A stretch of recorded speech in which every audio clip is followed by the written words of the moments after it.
Hello friends, welcome to Kanaga Samayal. இன்னைக்கு நாம என்ன டிஷ் பார்க்க போறோம்னா ரொம்பவே சூப்பரான சுவையான தக்காளி சாதம். அதை எப்படி செய்யலாம்னு வாங்க பார்க்கலாம்.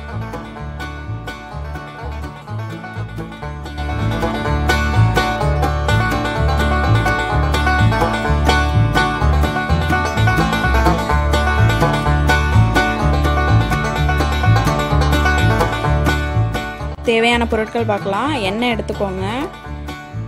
தாளிக்கிறதுக்கு ஒரு பிரிஞ்சி இலை, 4 கிராம்பு, 1 ஸ்பூன் சோம்பு, ஒரு ஸ்டார் மொட்டு, சின்னதாக ஒரு பட்டை. நீல வாக்கில் கட் பண்ண வெங்காயம் எடுத்துக்கோங்க. கருவேப்பிலை எடுத்துக்கோங்க. கொத்தமல்லி, பச்சை மிளகாய். நான் காரத்துக்காக பச்சை மிளகாய் சேர்த்துருக்கேன். உங்கள் காரத்துக்கு தகுந்த மாதிரி எடுத்துக்கோங்க. தக்காளி எடுத்துக்கோங்க. இஞ்சி பூண்டு பேஸ்ட், சால்ட், கீ எடுத்துக்கோங்க. மஞ்சத்தூள் எடுத்துக்கோங்க. அப்புறம் வேக வச்ச ரைஸ் எடுத்துக்கலாம்.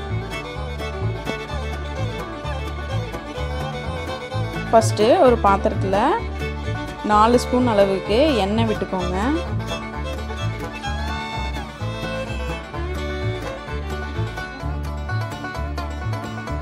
ஒரு ஸ்பூன் நெய் எடுத்துக்கோங்க. நெய் நல்லா மெல்ட் ஆகட்டும்.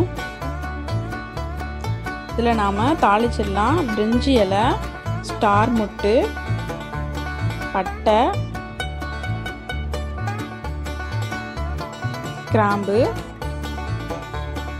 1 ஸ்பூன் சோம்பு. இது நம்ம நல்லா தாளிச்சிக்கலாம். லைட்டாக அதை கிளறி விடுங்க. அப்போ தான் உங்களுக்கு நல்லா பொரிஞ்சு வரும்.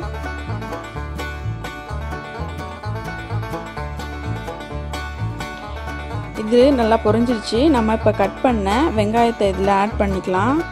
வெங்காயம் நல்லா வதங்கணும். நல்லா ப்ரௌனிஷாக வதங்குற வரைக்கும் நம்ம இப்போ அதை வதக்க போகிறோம். நீல வாக்கில் கட் பண்ணிங்கன்னா உங்களுக்கு பார்க்குறதுக்கும் அழகாக இருக்கும். இப்போ இது கொஞ்சம் வதங்கிடுச்சு. இதில் நம்ம கொஞ்சமாக சால்ட் சேர்த்துக்கலாம். அப்போ இன்னும் நல்லா சீக்கிரம் வதங்கிடும். உங்கள் உப்புக்கு தகுந்த மாதிரி நீங்கள் சேர்த்துக்கோங்க. நான் இதில் 1 ஸ்பூன் அளவுக்கு சால்ட் சேர்த்துருக்கேன். நல்லா வதக்கிக்கோங்க.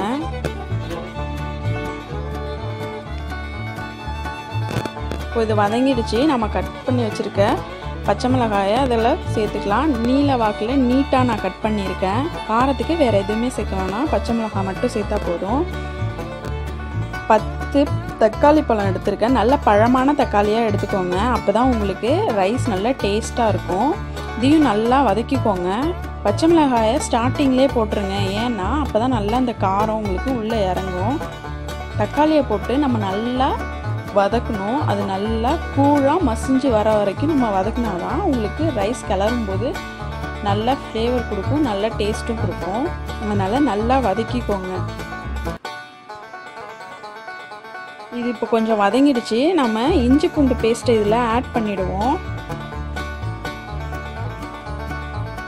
இஞ்சி பூண்டு பேஸ்ட்டு தான் இதுக்கு ஃப்ளேவர் அதிகமாக கொடுக்கும். ஒரு 2 ஸ்பூன் அளவுக்கு நான் இஞ்சி பூண்டு பேஸ்ட்டு சேர்த்துக்கிறேன். இதையும் நல்லா வதக்கிக்கோங்க. ஸ்டார்டிங்கில் போட்டிங்கன்னா உங்களுக்கு இஞ்சி பூண்டு ஃபுல்லாக அந்த பாத்திரத்துலேயே ஒட்டிக்கும். அதனால தான் இந்த மாதிரி தக்காளி வெங்காயம்லாம் வதங்கினதுக்கப்புறமே ஆட் பண்ணுவோம். இதுமாரி ஆட் பண்ணிங்கன்னா உங்களுக்கு ஃபுல்லாக பாத்திரத்தில் ஒட்டாது. இது நல்லா வதங்கிருச்சு. இதில் நாம் கொஞ்சமாக மஞ்சத்தூள், ஒரு 1/2 ஸ்பூன் அளவுக்கு நான் மஞ்சத்தூள் சேர்த்துருக்கேன். இதையும் நல்லா கிளறி விட்டுக்கோங்க.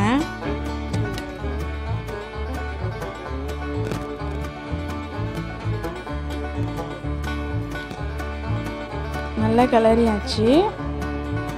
இப்போ இது உங்களுக்கு தக்காளி நல்லாவே ஸ்மாஷ் ஆயிடுச்சு. இல்லை கிரேவியாக வந்துருச்சு.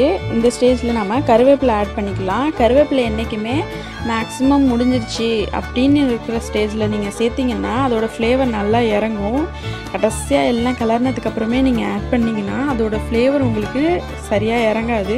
கருவேப்பிலை உடம்புக்கு ரொம்பவே நல்லது. உங்களுக்கு முடி வளரணும், நல்ல கருப்பாக வளரணும்னு நினச்சிங்கன்னா கருவேப்பிலையே நிறைய சேர்த்துக்கோங்க. இந்த மாதிரி சாதத்துலலாம் சேர்க்கும்போது அதையும் சேர்த்து சாப்பிடுங்க. சில பேர் எடுத்து வச்சுட்டு சாப்பிடுவாங்க, அதேமாரி சாப்பிடக்கூடாது. இப்போ இது நல்லாவே மசிஞ்சு வதங்கிடுச்சு. இது கரெக்டான ஸ்டேஜ். இதில் நம்ம வடித்து ஆற வச்சுருக்க ரைஸை ஆட் பண்ணிக்கலாம். ரைஸ் நல்லா பொல பொலன்னு உதிரியாக இருக்கணும், அப்போ தான் உங்களுக்கு நல்லாயிருக்கும். குழைவாக வச்சிடாதீங்க, இது மாதிரி உதிராக இருக்கணும். நீங்கள் சாதம் வேக வச்சு எடுத்து நல்லா அகலமான பிளேட்டில் வச்சு ஃபேன் காற்றுல ஆற வச்சிங்கனாலே உங்களுக்கு இது மாதிரி உதிராக வந்துடும்.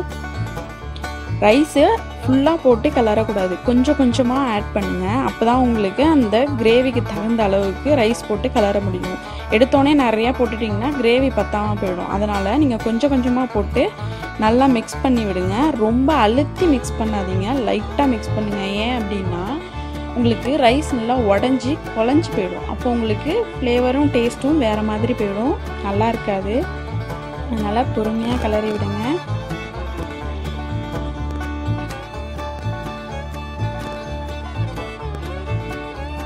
இந்த கிரேவிக்கு தகுந்த அளவுக்கு நம்ம ரைஸ் போட்டால் போதும், நிறையா போட்டுறாதீங்க. இப்போ இது கிளறியாச்சு.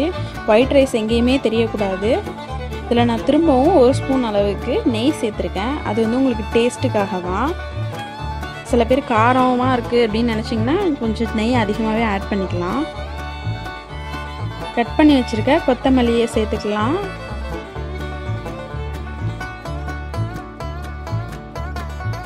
இப்போ இதை நீங்கள் நல்லா திரும்பவும் கிளறி விடுங்க.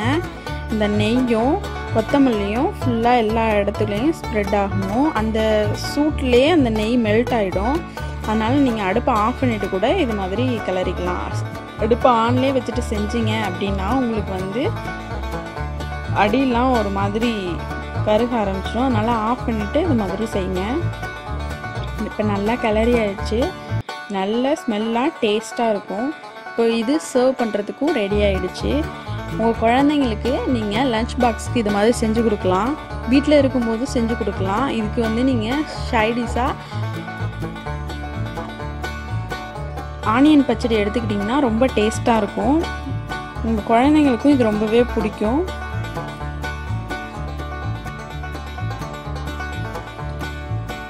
இப்போது ரைஸை இது மாதிரி ஒரு கப்பில் ஃபுல்லாக அழுத்தி விட்டு கேக் மாதிரி வச்சு பிளேட்டில் கொடுத்தீங்கன்னா குழந்தைங்க ரொம்ப விரும்பி சாப்பிடுவாங்க. நல்ல டேஸ்ட்டாகவும் இருக்கும், ஹெல்த்தியாகவும் இருக்கும்.